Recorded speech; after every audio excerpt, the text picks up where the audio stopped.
Hello and welcome to Beyond the Game, a series brought to you by Nottingham Forest and proudly supported by Eon Next. This series will take you beyond the final whistle and into the lives of some of the incredible women who proudly wear the Garibaldi red. So join us as we go beyond the game. So for today's episode, I am so pleased to be joined by two of our Nottingham Forest netball stars and Jamaican internationals, Rhea Dixon and Brie Grierson. Hi guys, how are you doing?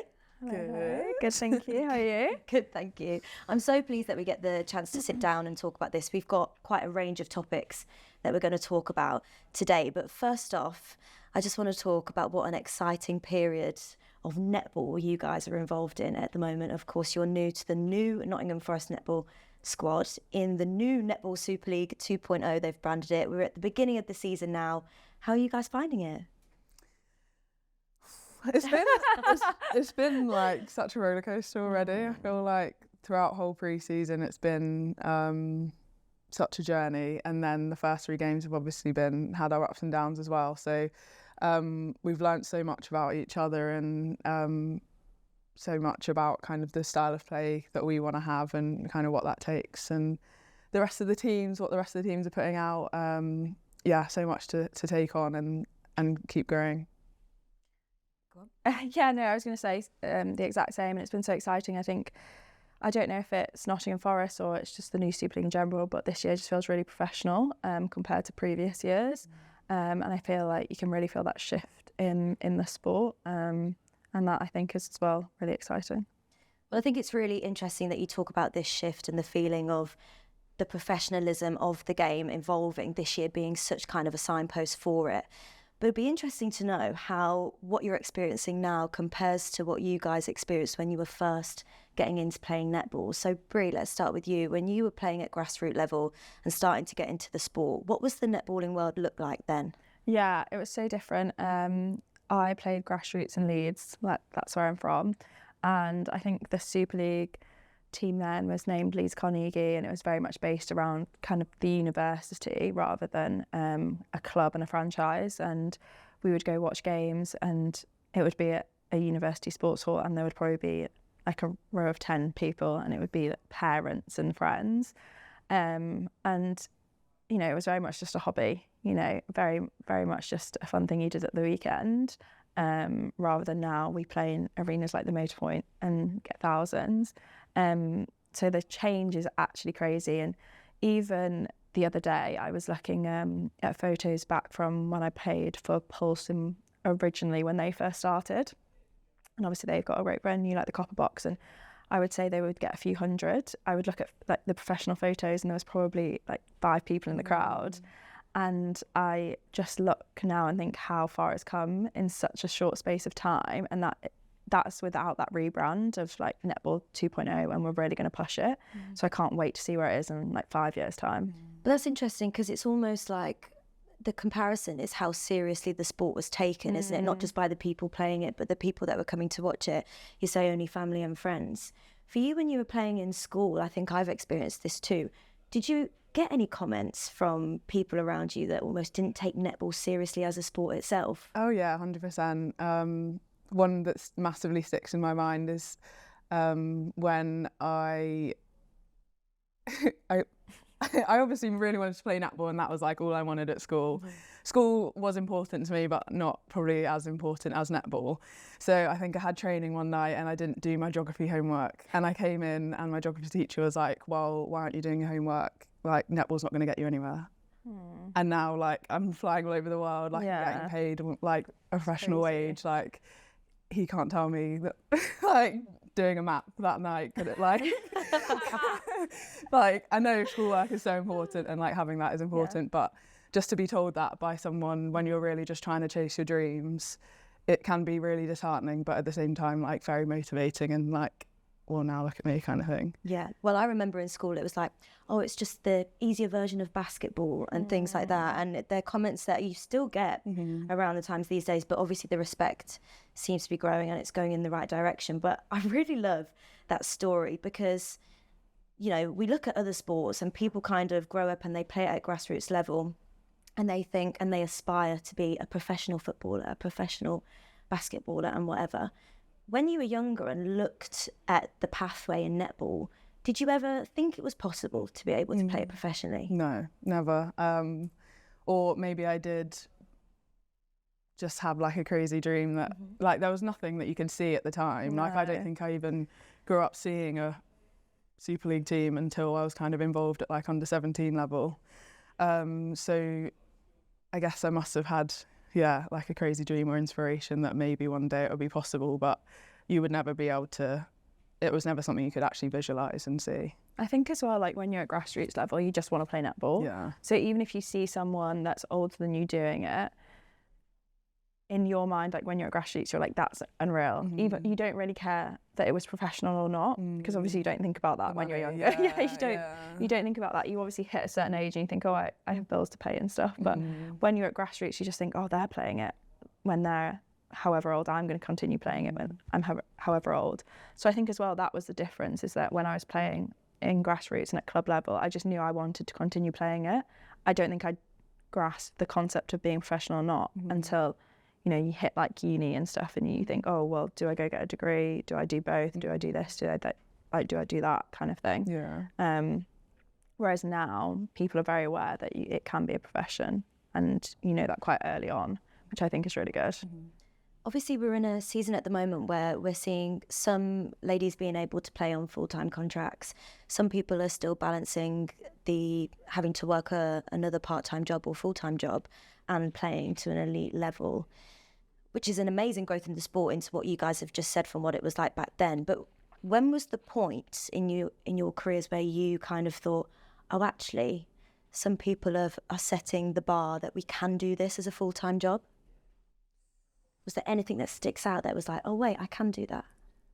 I think probably for me, the 2018 gold really like showed that the professionalised, like, because it was at first it was just like the centralised contracts where only like the England players were getting paid like a proper wage, and then to make that, break that record and like be the first to ever like actually beat Australia in a grand final.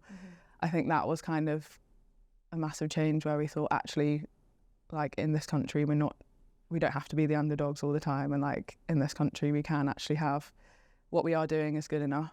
And that hopefully that was the start of, I guess, people taking it seriously and money being invested and people actually wanting to watch the sport. I think for me, I don't know if I had necessarily one thing that stood out to me, but I was just trying to think back to like when I started playing Super League and stuff, and I was really fortunate that I started playing quite young, so I was still at school, so being paid didn't really matter. My mum and dad would drive me to and from training and drive me to and from games, and I didn't have a care about petrol or anything like that. So it didn't bother me. And I think when it started to get paid, it was absolutely nothing of an amount. But I was at uni, and I think when you're at uni, anything feels like a good amount. So I was at uni and getting paid to play the sport, and I was like, yeah, like this is going to be me. I'm going to be loaded. I'm going to be at the Olympics and all of this, because like you just start getting paid and it's just the start of it. But then I think when I finished and I was like, oh, okay, now this is real life, because you don't have, the funding of a university. And I was really grateful that I still had my parents, but you have them a little bit less than when they're driving you to and from everything. And that's, I think, that age where everyone finishes uni is like, okay, what next? And I was just really fortunate that I finished uni and what next was netball. And I think that was probably my moment where it was, what's next? Okay, netball's being paid and you can do that as your job. Whereas I think if I'd have finished uni and wondered what was next and had to go into like a full-time job, that's probably where I might have been like, oh, okay, this can't be my life, and I might have like stopped playing. So I think I was really fortunate with the timing of everything. That it just kind of worked out.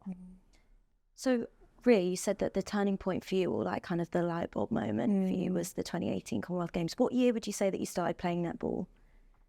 Show your age. I started probably playing, the first time I ever played, I think I was 10 or 11. Yeah, in school. Yeah. So for you, you had to wait up until 2018 for you to kind of see that there was a pathway through this sport to becoming professional.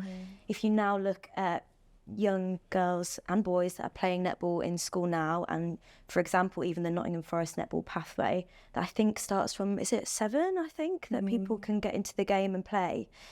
How important is that now for you guys at the top of the game in the UK to see how much easier and kind of the path being paved out for others to get into this sport? Yeah, it's unreal. I think with every game being on TV and games being so accessible, I feel like for those kids in the pathway to actually be able to see that week in, week out is just so important. We could probably like go to watch an England game during the international window like a couple of days a year, or like, I don't know, there might be like the grand final of the Super League being shown on the BBC as like a one-off in the year.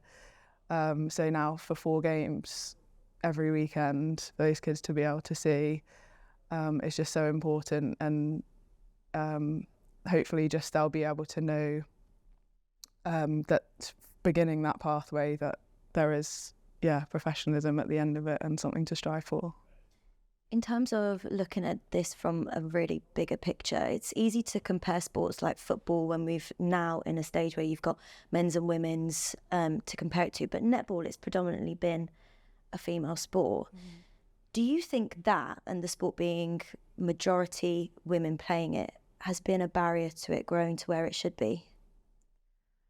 That's such a good question, because I feel like I'm so torn on whether it is or not, because sometimes I think my only comparison probably would be football, and sometimes I think, you know, it's the women get a lot of negative press because it's not men.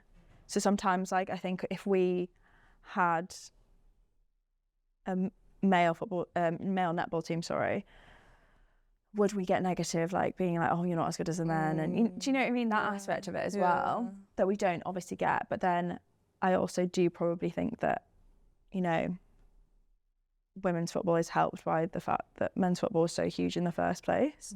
So I don't know, I'm kind of torn on that one. If you look at it, you know, we spoke earlier about, you know, the comments that you got from your geography teacher, comments that we've all experienced from school and things like that. Do you think, what is it that stops? I don't want to put it all on men, because it's not, you can get these comments from other women too. But what do you think it is that stops people from, I guess, putting a bit more respect on women playing sport? Do you think there's a reason for that? I think it like is so deep and so historical that it is like will take a lot of unpicking, and things are obviously going in the right direction, and female athletes are obviously getting a lot more respect, but yeah, like I said, it's a lot deeper and than we probably like to admit, and will take a lot longer than we'd like as well. But yeah, I think we are going in the right direction, sure. What do you think, you know, going in the right direction, what do you think has been really important in the development that we've seen over, let's say, the last 5 years? Because obviously there has been change. I wouldn't say we're anywhere near where we should be yet within it. But what do you think has been kind of milestones that have helped netball grow to where it is? I do think it sounds like artificial, but like the fact that it is showed every week on Sky, the fact that we have, you know, arena games and like sell out to like thousands, and the fact that places like Nottingham Forest want to get on board, you know, I do think it is things like that, because I think the stereotypical like thing about netball is, oh, it's just a school sport. There's so many times, even like recently, I was talking to people like within, you know, sporting world, and they're like, oh, you play netball? And I'm like, yeah. And they say, oh, you know, like, where do you play? Or they're like shocked when they see us on Sky. They're like, oh, I saw you on Sky. I'm like, yeah. Like, I'm not sure, but they are, you know, and you know, I invited someone, I was going to invite a few friends recently, and they were like, oh, you know, do we just sit like on the bench near you guys? And I was like, no. You'll need a ticket. Yeah, you'll need a ticket. You know, so I think it's then changing their minds, and I think the biggest issue is getting someone to the first game. Yeah, and then once they get there, they love it. Yeah. You know, and they're like, season ticket holders, we're coming every week. This is amazing. But it's just that pushing past that barrier of this is a really slow sport, you can't move with the ball, you just play at school, it's non-contact. Because as soon as you come, all of your opinions change on all those points and everyone loves it. So I think it's just like breaking that initial barrier. I think it's crazy that there's still that stubbornness to it. Agreed. Because it's a quick sport as well, isn't it? It's 4 quarters of 15 minutes, and you can see within the first 3 minutes that it is speedy and it is skillful. And I think that stubbornness is probably the toughest thing to break, isn't it? To get, you're right, it's getting to that first game. Being part of Nottingham Forest netball this season, we've had our first home game at this point of filming, and I think there was 2,000 plus in the crowd. Have you kind of received any comments since that game where you've had these people realising what this game is? When we were actually doing a bit of signing and stuff, there were a few like football fans, like Forest football fans, who came and said it was their first game and they just absolutely loved it and they'll definitely be back. And I think that's massive for us and like so important to get our Forest football fans along to the netball as well and just become like one big fan base, because it is obviously very different to football. We do offer something different in our sport and the way kind of the whole event is and stuff. So yeah, it has been brilliant to get those comments and just hoping to continue growing that. I love that. Yeah. That is exactly what is supposed to be happening, isn't it? So that's so good to hear. One thing that I really wanted to talk about, which I think is so interesting, and I think there's been things that have spiraled across socials recently, and it's the idea of, you know, we're in a predominantly women-played sport in netball, and some people can't grasp the fact that you want to do your hair and makeup to go and play netball. Okay, interesting. Which I think is really interesting, and I wanted to get you guys your takes on it, because surely when you're playing your sport, you're feeling your most powerful, your most empowered. Men get their haircuts, don't they? Yeah, and things so like true. that. Does that, True. you know, when you prepare to play a game of netball, is that something that's part of your routine to make sure that you look and feel good to play good? Yeah, definitely. It's actually so funny. So I live with two of the team, Jada and Tash, and we always joke and like send each other TikToks about like the night before the game is the stressful night, you know. That's the day when you fake tan, that's the day when you're prepping your hair, you're like, you know, making sure you're ready for the game day. But yeah, it's just like a, you know, look good, feel good, play good. And I think that looks different for everyone. Yeah. You know, and that's the most important thing. Not, you know, not everyone wants to wear makeup, not everyone wants to fake tan, you know, not everyone wants to, you know, think about what hairstyle they're doing each week, you know. Someone's not scrolling through TikTok, you know, looking at ideas, you know. And I think that's the important thing, is that everyone's look good, feel good, play good is different. And I don't think, it matters, because, guys go get their haircut, so what's the difference? But it's just strange, isn't it, that just because these are things that you see in a women's routine that you might not see in a men's, there's people kind of downplay the professionalism around it too. But that's just not the case, is it? Everyone wants to feel their best when they're playing their sport. Yeah, and like, why is that relevant to anyone? Like, so what if they want to do that? So like, what matters is how hard they train and how well they perform, like any other sport, whether it's men's or women's. And like, it's none of your business if people want to put makeup on. Like, go over it. It's not for you anyway. It's not for you anyway. I like that. I want to talk to you both a little bit about your time playing with Jamaica, which is absolutely fantastic. Brie, you just recently had your first official international cap. Was that earlier this year? Yeah, January. And Rhea, you came back from last October, was your first international cap. Yeah, not in the traditional game. You played for Jamaica in Fast Fives. Oh, last before. Year. Yeah. That must have been such an honour to do. But I also want to talk about the possibility of it actually happening. It's difficult, isn't it? You guys living in England and your camps are out in Kingston. Rhea, just talk to us about kind of the story of how you ended up getting there last year. It was kind of a conversation that was in the pipeline for a while. It was something that I thought I would absolutely love to do, but didn't really know whether it was possible. I kind of said it in a passing comment to our old coach that I was eligible and I'd love to do it. And then he ended up chatting to someone else, like, and someone else like chatted to someone else at Jamaica, and then they were like, well, yeah, let's do it. So then yeah, for a few years there are some back and forth conversations. It wasn't possible the first few years due to the lack of funding that they had in Jamaica. So I obviously wasn't being paid like a professional wage at Netball, and they didn't have enough money to fly me over or accommodate me or anything like that. So we kind of just said we'll stick a pin in it for a while, and then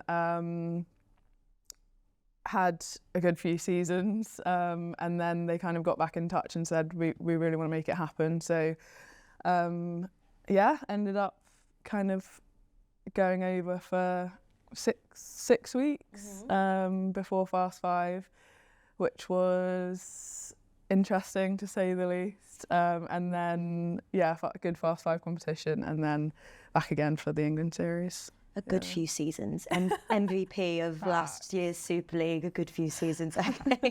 Humble queen, we love it. But it's really interesting that you talk about the difficulties of what it was before, and it didn't happen when it probably should have happened. And it's great to see that Jamaica are now in a place where both of you were able to fly out for camp this season. Doesn't that just show just how much this sport is growing, not just in the UK, but on the international scale too? Yeah, definitely. You know, mine was a similar story in the sense of like it was in the pipeline for a few years and it just never really worked out. And then when Rhea obviously raved about it, I was like, yeah, go on then. But, you know, again, really fortunate that it wasn't even, you know, a difficulty to get us both out there.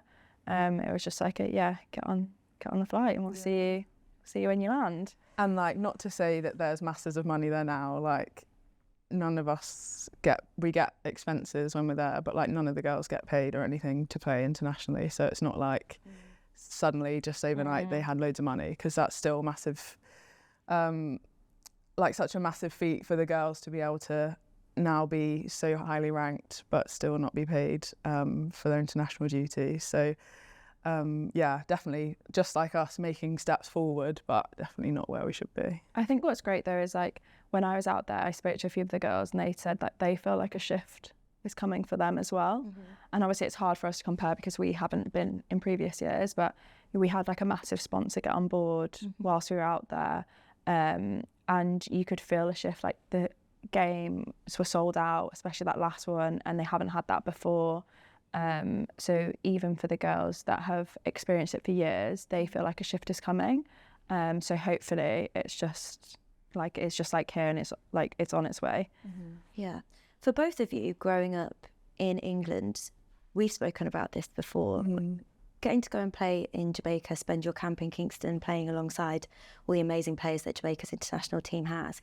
What was the culture shock like for you? I mean, you obviously understand, you would have known where your culture comes from speaking to your family members, but actually getting to go there, it was quite a change, wasn't it? Yeah, massively.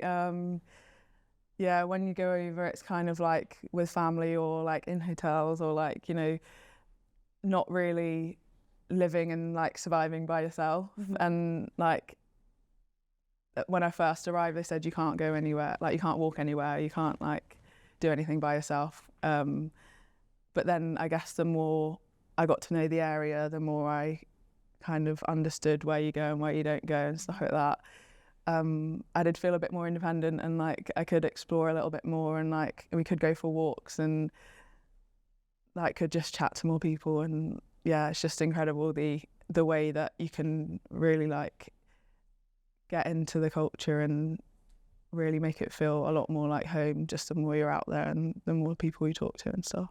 Did you feel like you could tap into your Jamaican heritage a bit more when you... Yeah, well, I think for me, I've been going back since I was 2. Yeah. So like I'm quite used to going, and I was really fortunate that it didn't feel too different. And I don't know if that's because like I did have Rhea that was there that had already been, and like my parents did go out as well, and I saw them most days. And I have family out there, my uncle, so I saw him every day as well. So I don't know if like I was really fortunate in that aspect that, you know, our like even though we've both gone out there, our stories are slightly different. So for me, I think the biggest difference was that we didn't stay in a hotel. You know, usually I would stay in a hotel with my parents, then we would go visit my family in Kingston or in Clarendon, whereas this time we stayed obviously in the hotel with the girls. But yeah, I think I've been really fortunate that my parents, especially my dad, you know, wanted me to know that I am Jamaican, and as soon as they could get me on a flight, they had me on a flight. And it's quite funny because the first beach that I saw was in Jamaica, and when I came to like one over here, I was like 3, and they took me to like Scarborough or something, and I was like, ew, why is the water like that? So yeah, like my first experiences were a lot in Jamaica. So I was really fortunate to go back to know that I was representing them rather than just going back to see family or to, you know, for a holiday. And to do that with like my dad present was incredible. And following on with that word, representation in anything is really, really key. And I think we hear that word spoken a lot about in sport. You guys are obviously paving the way as being women in netball, but also being black women in netball too.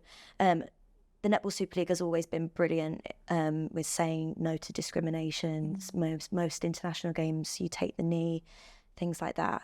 Have you guys had any experiences? It can be out of the sport, actually, if you feel that netball is a safe space, but have you guys had any experiences of discrimination for your race? Really fortunate. I don't think really that I have. But that's interesting that you say that, though, because you see it a lot in other sports, don't you, where it really is a problem. I don't like comparing more and more, but in football it's still really prevalent, and it's quite scary that it is. So would you say then that netball has created a community where it is a really safe space? 100%. Yeah, I would hope so. Like the way, like you say, like comparing the abuse that football players get, like that would never ever happen in netball, like never. I think as well, like I don't want to, you know, knock the community that we have, because we are really fortunate. We do have a great community, but you've got to think about the millions of people, like the thousands of millions of people that watch football.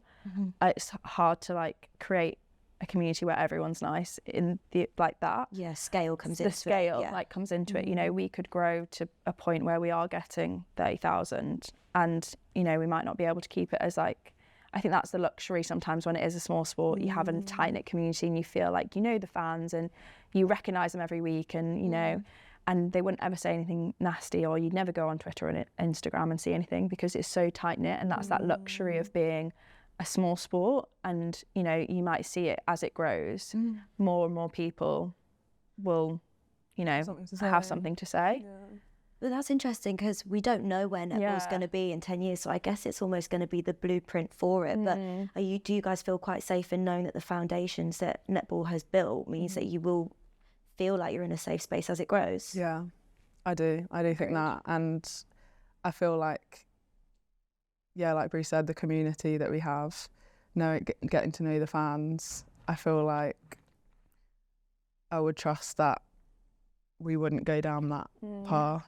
And yeah, you never know how it's going to go with more public profile and people like more willing to give criticism and stuff like that. It could turn nasty, but I can't see that happening myself. Yeah. I wanted to talk about, you know, we're on the topic of you guys playing for Jamaica, and another word that I love to hear in sport, especially with women's sport, is allyship.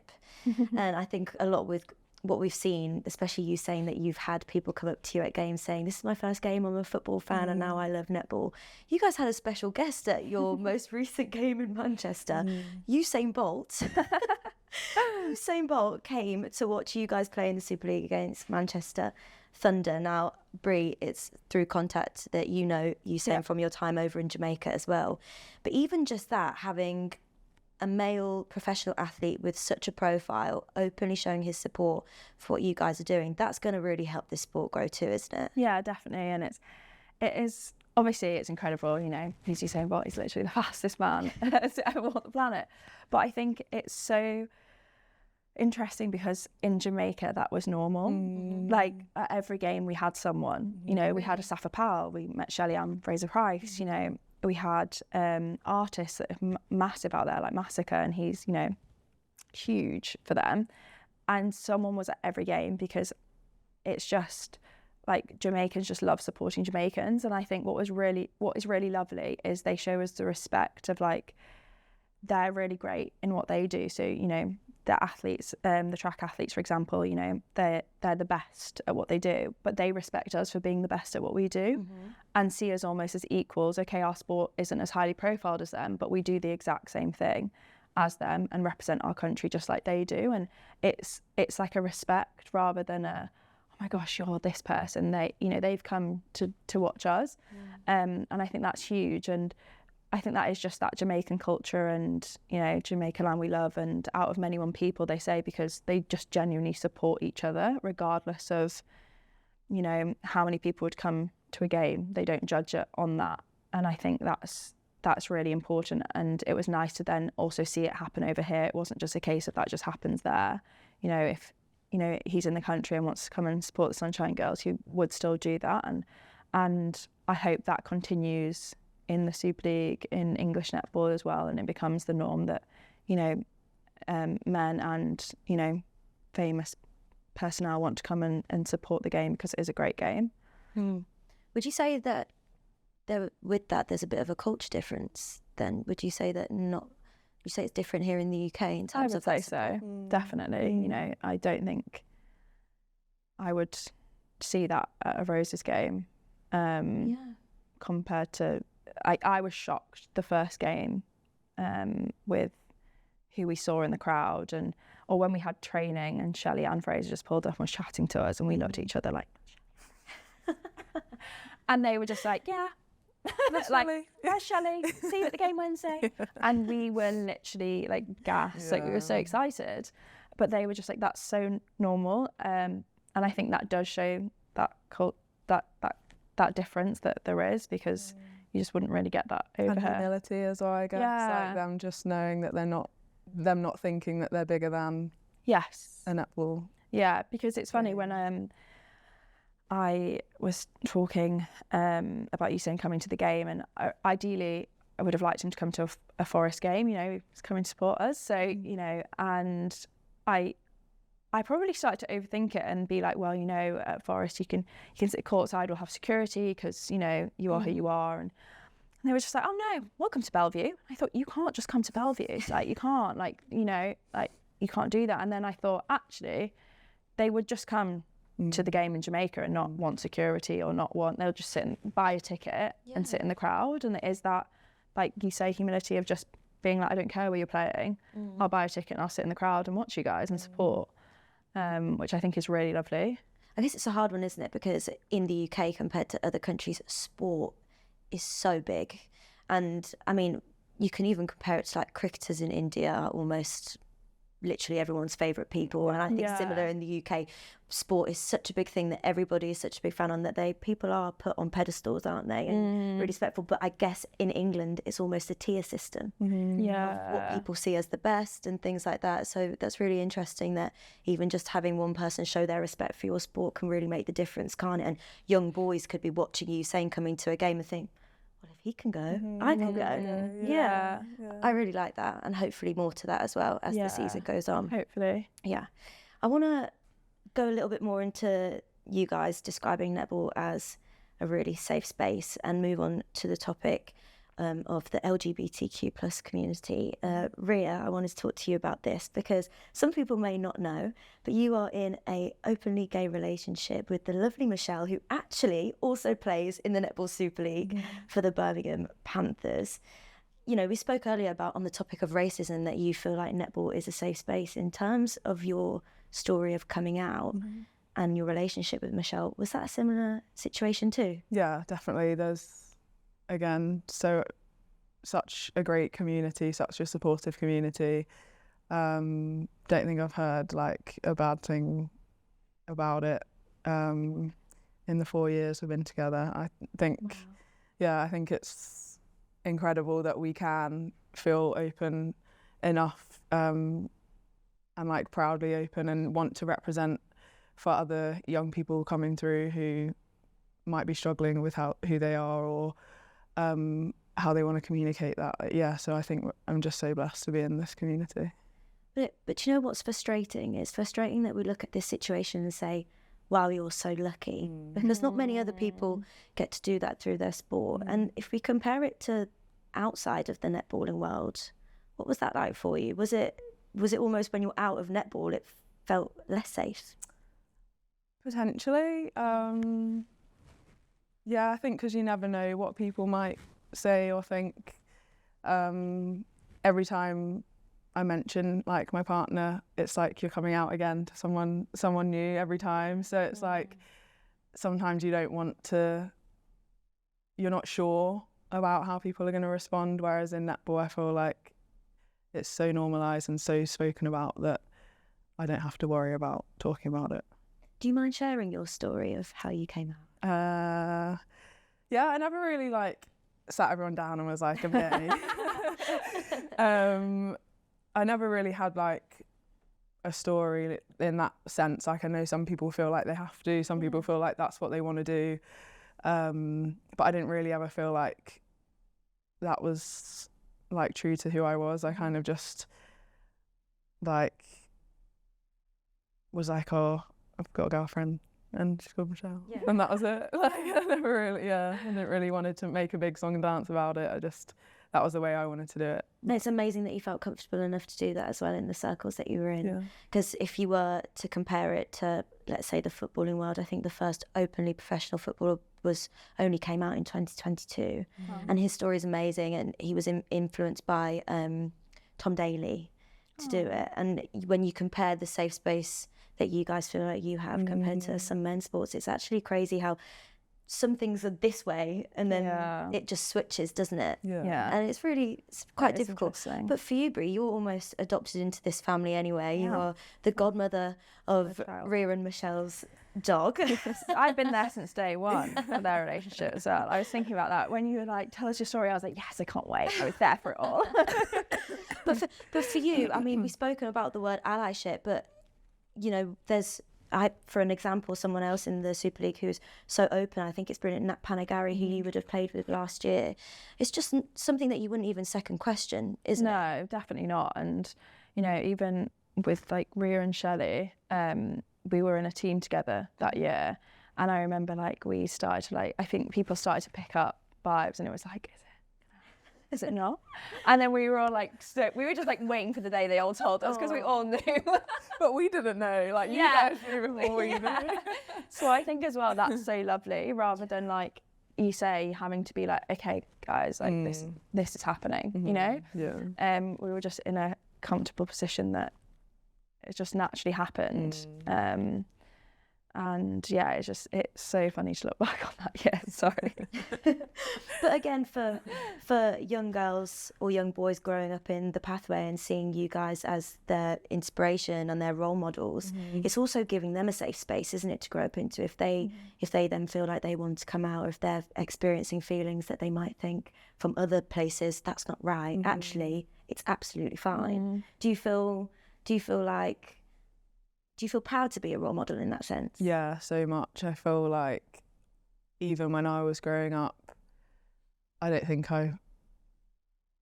the power of social media is so important because like we can see people sharing their relationships like as normal, like people celebrating those relationships as normal. Whereas when I was growing up, I don't remember really seeing athletes like sharing their relationships that much, or it was only kind of more recently that I've seen other athletes that I've felt more comfortable to like be who I am and like openly share who I am. So even like, not even like the young ones, like it even affects older people who might not be as confident or comfortable coming out. So yeah, I am really, really happy to be that person, and I love shouting about it because yeah, it's not done enough. Even though we are massively on the up, I don't think it's done enough outside of our little netball bubble. I think, the more we can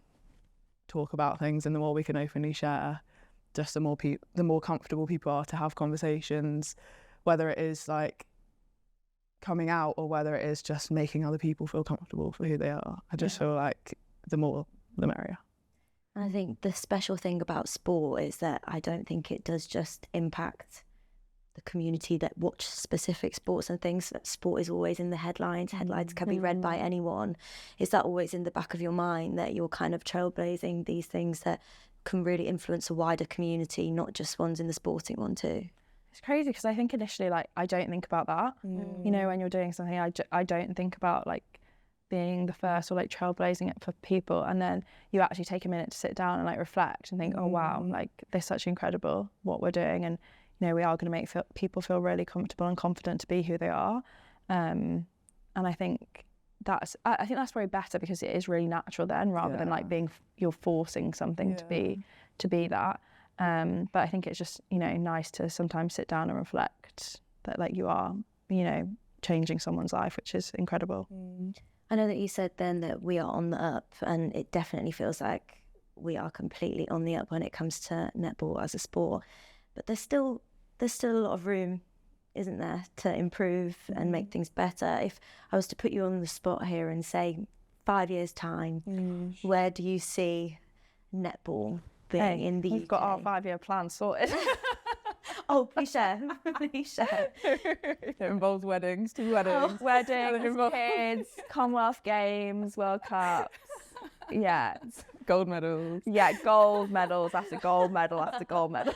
Okay, so they're your 5-year sorry. I mean, a 5-year plan for the sport. I mean, that would be a whole other episode, wouldn't it? Talking about your 5-year plans. Every single game in an arena. Backs. No more sports halls. Backs. Entertainment, like a proper night out for people that they can go and like enjoy, and like bring their friends along too, bring their family along. Just growth. Yeah, making it the spectacle it deserves to be. Mine would be the same. Mine would be every game on like Sky, like sports TV, not YouTube. Yeah. Like I'm turning it on and seeing it on the Sky channel. Being paid more. So that people don't have to work part-time jobs and, you know, potentially even earlier. And those would be mine as well. Yeah.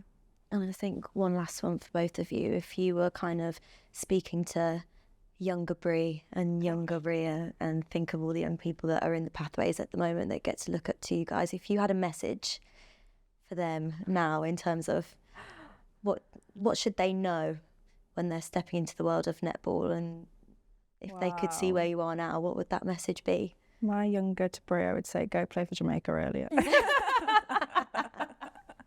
You should have done it earlier, gal. No. It's a tricky one, sorry guys. Yeah. I think for me, I think it's different depending on who you are and what kind of person you are. But for me, it would just be like, it's not that serious. Like, I used to think like everything, the whole world revolved around netball. And don't get me wrong, like I worked hard and I committed so much, but maybe too much, that like I put so much pressure on myself to be a certain way or like be a certain person, but actually like it's not that serious. Just do what you do and like it will work out. But ultimately you've created a space in netball where younger girls won't have to work that hard to prove themselves to be at that point as well, which I think is inspiring. Mine would be like don't lose the enjoyment in the similar aspect. And I think again, flipping it, the good thing about, well, maybe not the good, the better thing about being like not paid is you do it for the enjoyment. Yeah. And I don't ever want the sport to get to a point where like you're just doing it to get paid. Yeah. And like you hate it, you don't want to go to training every day, but you're getting paid. So I think like I would still want people to love it as much as you do if you weren't getting paid, but you're just really lucky that you are now. Yeah. Brilliant advice, guys. Well, thank you so much for joining us on Thanks Beyond so the much for having Game. us. You guys have been fantastic. Can't wait to be back.